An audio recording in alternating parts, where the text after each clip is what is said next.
Hmm. Bonjour, bonjour à toutes, bonjour Florence. Bonjour Joël, contente de Je, te retrouver. moi aussi, ravie de t'accueillir de nouveau après la vidéo où tu t'es présentée, tu as parlé de qui tu es. Donc Florence Bertrand, tu accompagnes les femmes qui ont des responsabilités dans leur univers personnel. Euh, D'abord, qu'est-ce que tu appelles responsabilité? Alors, responsabilité, je l'entendais surtout sur un plan professionnel en fait, hein.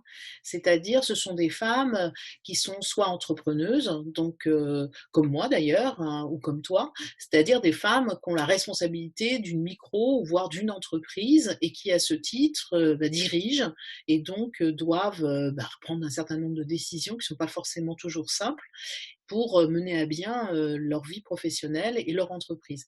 Mais ça peut être aussi des femmes qui, elles, sont dans des entreprises, hein, des grosses entreprises souvent, et qui ont des responsabilités parce qu'elles sont managers, donc elles ont à prendre des décisions par rapport à ça, elles ont à accompagner aussi des collaborateurs.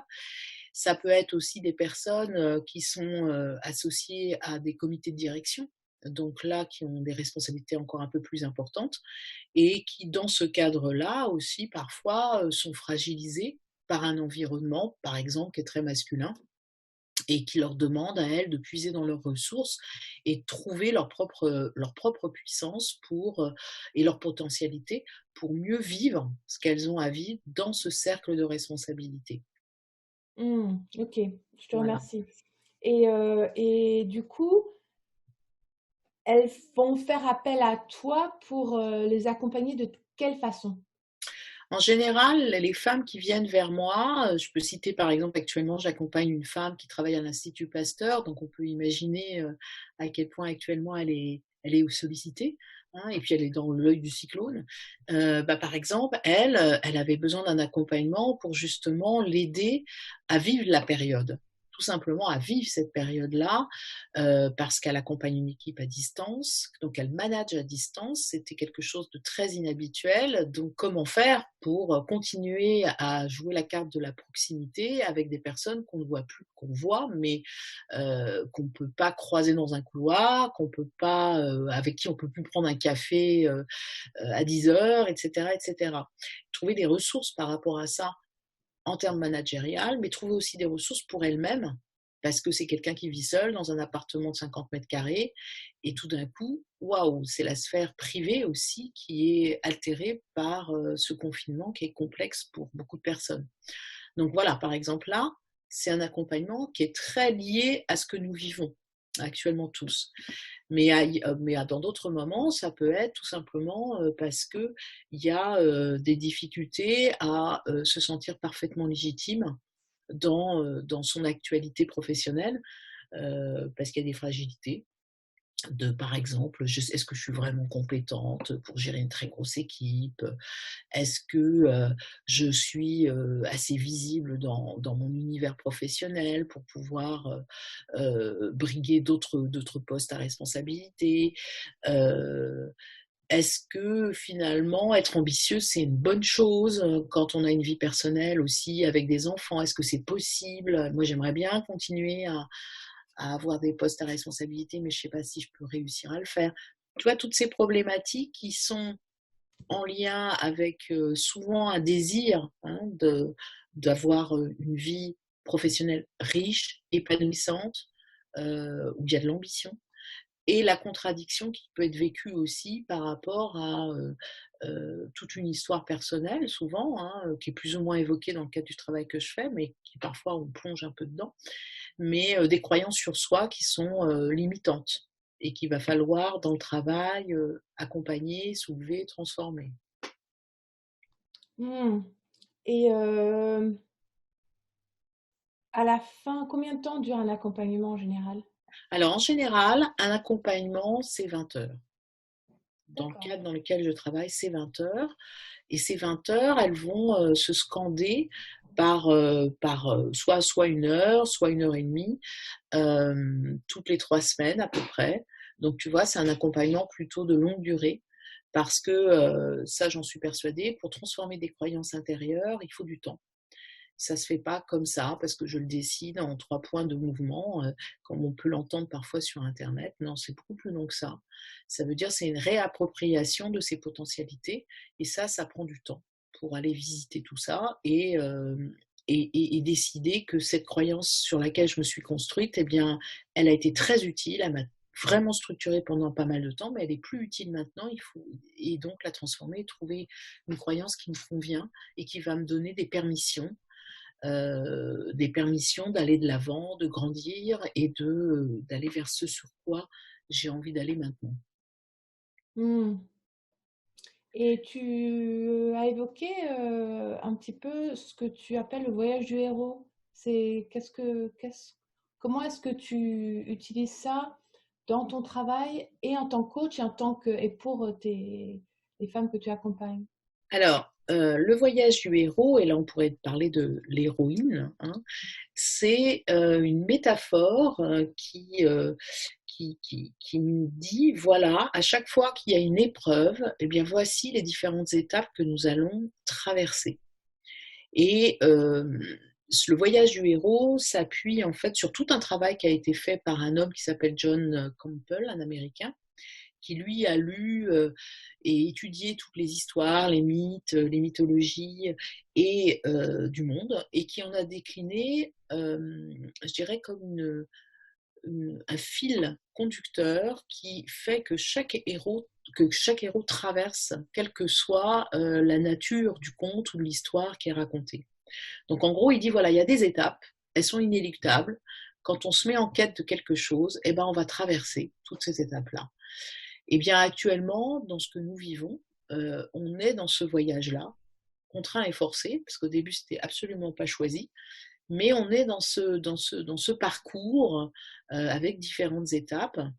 Et quand j'accompagne une femme, indépendamment du confinement, bah, on peut être vraiment, sentir qu'on est vraiment là-dedans, et ça peut être très utile pour structurer en fait le temps, c'est-à-dire dire bah voilà, là on en est à telle étape, et puis là on va traverser telle étape, et de quoi tu as besoin, etc. Alors pour être plus concrète, je dirais que les différentes étapes principales que vit le héros, eh bien c'est d'abord, tout d'un coup, il est confronté à un changement, c'est-à-dire waouh, là il se passe quelque chose et je vais décider ou pas d'aller vers le changement. Alors ça peut être, hein, très classiquement, dans la vie d'une femme, ben, il y a une situation qui se propose. On lui propose par exemple un poste beaucoup plus important, avec plus de visibilité, avec plus de responsabilité. Est-ce que oui ou non elle va le prendre? Donc ça, on peut dire dans la mythologie, dans la métaphore du héros, c'est l'appel. C'est un appel. Et là, ben voilà, qu'est-ce que je fais? Qu'est-ce que je décide? Et si la décision se prend d'y aller, eh bien, on va dire qu'on va passer le seuil. Ça veut dire, ça y est, on va vers quelque chose de différent et de transformant pour soi. Mais dans ce passage de seuil, on va vers l'inconnu. Donc, vers cet inconnu, qu'est-ce qui peut se passer?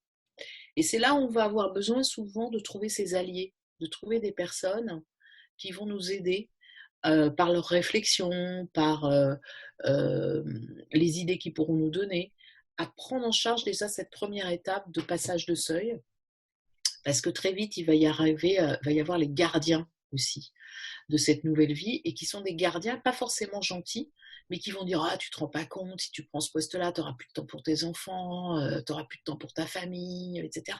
Et c'est là où on a besoin des alliés, parce que ces gardiens du seuil, ils sont très puissants.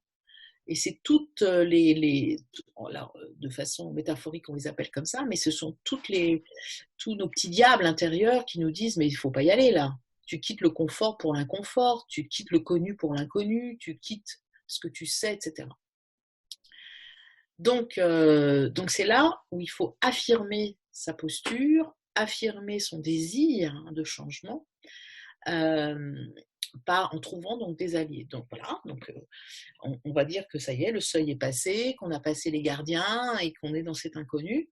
Et puis, il va y avoir des tas de moments où on va croire en cette nouvelle étoile, on va se dire, ça y est, j'ai les compétences pour prendre ce poste, ça y est, j'ai commencé à faire les premières réunions, ça s'est bien passé, tout va bien.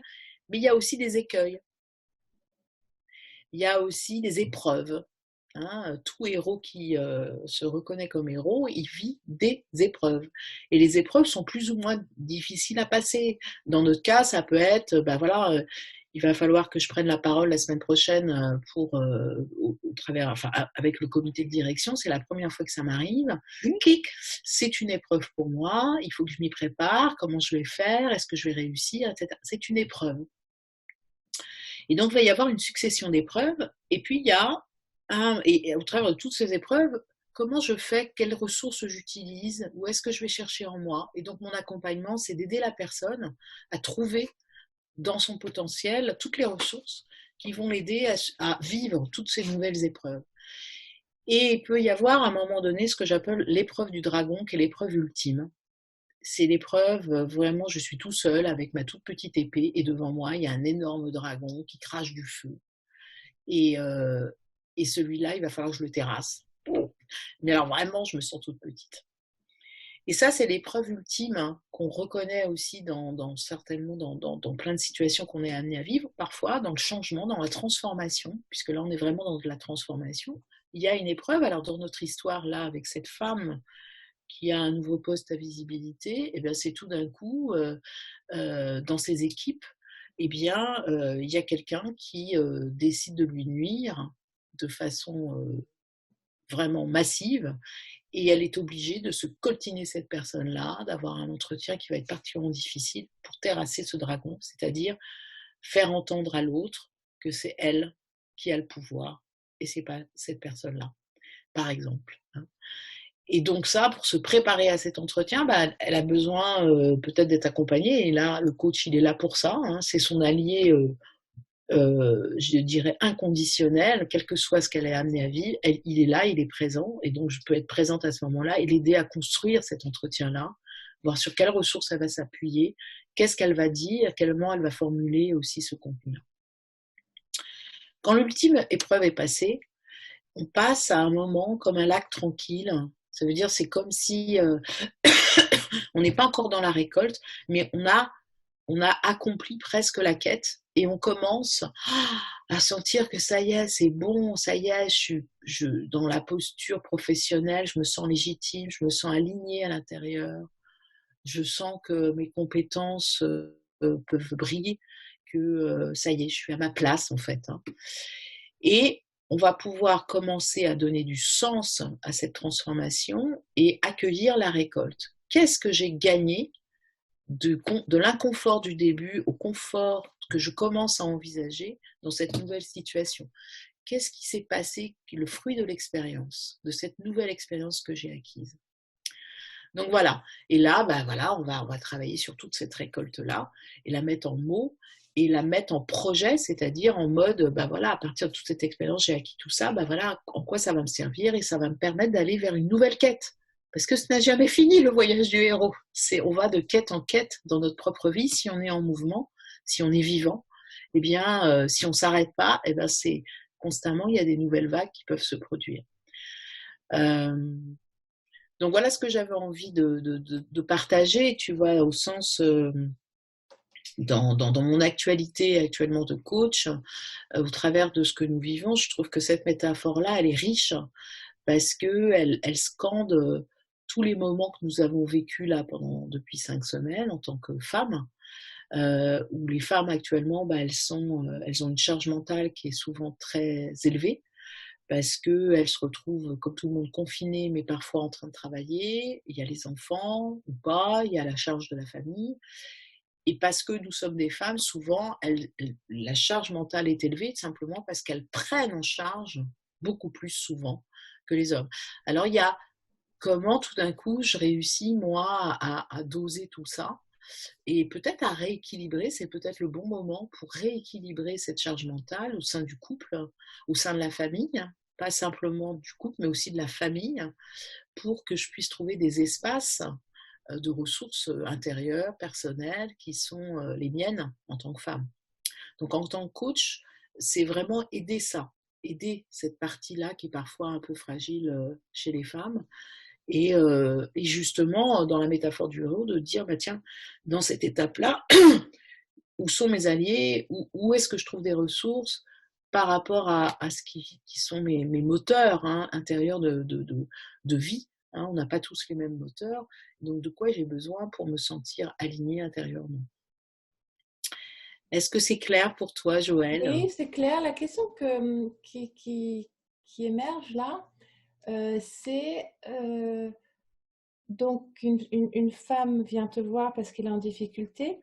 Quelles sont les qualités, je ne sais pas quel autre mot utiliser, dont elle a besoin pour démarrer sa quête, parce que c'est effrayant. On sait, la personne est en difficulté, ça ne convient pas, a priori, pour un certain nombre de raisons, mais en même temps, on n'a aucune idée de l'endroit où on va aller. Et j'observe quand même la difficulté de se mettre en mouvement, donc chez certaines personnes. Et pourtant, le cadeau à la fin est énorme. Qu'est-ce que tu pourrais dire justement à ces femmes qui sentent ils ont cette charge mentale, elles ont ces responsabilités et elles ne vont pas forcément chercher de l'aide. Alors qu'elles pourront en avoir besoin, c'est ça que tu veux dire? Alors qu'elles pourraient en avoir besoin et que ça pourrait leur faciliter grandement le voyage, quoi. Bah, je pourrais leur dire qu'on n'est pas obligé de tout porter tout seul. C'est-à-dire que la grande difficulté aussi des femmes quand elles ne demandent pas de l'aide, c'est parce qu'elles ont cette croyance qui est très forte, hein, beaucoup de femmes, j'y arrive toute seule en fait. J'y arrive toute seule. Souvent j'ai fait plein de choses seule en fait. C'est des Wonder Woman, hein, on est dans nos polarités de femmes, on a un yang par exemple, si on utilise cette vision-là, yang et yin, on a un yang qui nous amène qui est un moteur pour bouger, pour avancer, qui est l'action en fait. Hein. Le yang, c'est vraiment cette polarité du mouvement. Et du coup, ça nous permet d'avancer. Et ces femmes-là, par exemple, qui sont très polarisées yang, elles ont cette croyance souvent qu'elles peuvent faire les choses seules et que ça fonctionne très bien comme ça. Mais il y a un prix à payer. Il y a un prix à payer qui est que le yin est un peu faible. Et quand le yin est faible, eh bien, ça veut dire qu'il y a cette partie beaucoup plus de l'ordre de l'intériorité, de la douceur, de l'écoute de soi, de l'écoute de ses besoins intimes, etc., qui est mise un peu sous couvert. Et j'inviterais vraiment ces femmes à prendre du temps pour réécouter cette partie-là, à leur façon. Parce que bon, il y en a certaines qui vont qui vont réussir très vite à se mettre, par exemple, je sais pas, en méditation, prendre 10 minutes pour soi tous les matins, etc. Bon voilà, ça marche pour certaines femmes, et je leur dis, bah, je vous les invite vraiment à le faire. Il y en a d'autres, ça va être, alors je ferais plus moi par exemple de ce côté-là, c'est d'aller marcher et dans cette marche, vraiment me ressourcer, m'écouter, sentir ce qui se passe en moi, etc. En fait, la règle, quel que soit le moyen qu'on utilise, c'est d'être avec soi. C'est-à-dire parce que dans le mouvement, on est porté vers l'extérieur, vers l'extériorité. Et c'est très bien, mais il peut y avoir cet oubli de soi. Donc, trouver comment je peux me réécouter moi dans cette douceur d'accompagnement avec moi-même. Voilà. Et ça, voilà ce que j'aurais envie de leur dire. Attention. Voilà, c'est le warning. C'est vraiment, si je porte beaucoup, comment je peux me réécouter moi et trouver le moyen de le faire avec le plus proche de sa personnalité, de façon la plus écologique pour soi. Oui, et d'accepter d'aller chercher de l'aide. Et voilà. Et quand c'est pas suffisant, c'est-à-dire quand on a du mal à le faire, bah, voilà, aller chercher de l'aide vers l'extérieur, un coach par exemple, pour pouvoir avoir une oreille et quelqu'un qui tient la main. Moi, je fais beaucoup d'exercices comme ça en ce moment parce que je pense que notre corps, par exemple, notre corps qui est moins touché que d'habitude. Hein. Dans nos espaces privés, on peut être seul, on peut être à 2, on peut être à 3 ou à 4, etc. Mais le corps est plus mis à distance puisqu'on est dans cet espace-là où on doit se protéger. Et donc, moi, ce que je fais, c'est des visualisations où on se touche justement. Tu vois, on se prend la main, on caresse le visage de l'autre, parce qu'il y a de façon intérieure, il y a besoin de cette proximité. Le coach, il apporte ça. C'est-à-dire que moi, je fais des exercices comme ça avec cette personne dont je parlais tout à l'heure. Eh bien, je l'accompagne de cette manière-là, c'est-à-dire dans le toucher, puisqu'elle est seule, dans le toucher symbolique, pour qu'il y ait de l'énergie aussi qui circule entre nous deux dans les instants d'accompagnement. Ça peut être, c'est un moyen. Mais c'est aussi tout simplement de se parler, quoi. Voilà, dans l'intime, c'est-à-dire avoir ce temps d'écoute de l'autre. Quand on est coach, eh ben, c'est vraiment l'autre a un espace pour pouvoir être écouté. Et parfois, il n'y a pas assez d'espace pour être écouté dans le confinement, curieusement, parce qu'on n'a pas réussi à le faire avec sa propre famille, parce qu'il y a des tensions qui sont un peu exacerbées actuellement pour tous, parce que les émotions sont fortes, mais en même temps, on n'a pas forcément d'espace pour les laisser circuler suffisamment de façon fluide. Donc le coach, il apporte cet espace-là. Il nourrit, en fait, il permet qu'il y ait une écoute de ce qui se passe pour soi, dans l'intime, et dans un espace protégé et confidentiel. Ça, c'est important. Et bienveillant, c'est-à-dire il n'y a pas de jugement sur qu'est-ce qui est dit. C'est juste, c'est dit, c'est posé, c'est parlé, et c'est interrogé pour avancer au travers de ça. Merci. Merci, très clair. Écoute, moi, je n'ai pas d'autres questions qui ont été posées. J'encourage vraiment les femmes à prenez soin de vous, prenez le temps, allez chercher des alliés lorsque vous êtes sur votre chemin du héros, parce qu'en fait, nous sommes toutes sur ce chemin, et même si parfois nous ne savons pas. C'est ça, on est toutes sur un chemin comme ça, voilà. Ouais, vraiment, j'ai le sentiment qu'actuellement, dans ce que nous vivons, il y a vraiment prendre ce temps, on l'évoquait toutes les deux au démarrage, juste avant le démarrage, mais à trouver le sens pour soi. En quoi cette expérience de vie auquel je suis confrontée donne du sens à ma propre vie? Et quel est ce sens? On a du temps quand même, parfois, pour se poser ce genre de questions actuellement. Et ça me semble vraiment très, très important parce que demain, on va quand même sortir de nos maisons, de nos appartements. On va retrouver un rythme qui ne sera pas celui d'avant. Mais en quoi cette expérience m'aura nourri et me permettra d'aborder cette nouvelle vague autrement. Et ça, je pense que c'est aussi dans l'accompagnement qu'on trouve des réponses à ça. Oui, je suis d'accord. L'accompagnement avec Florence, très très chouette, je confirme.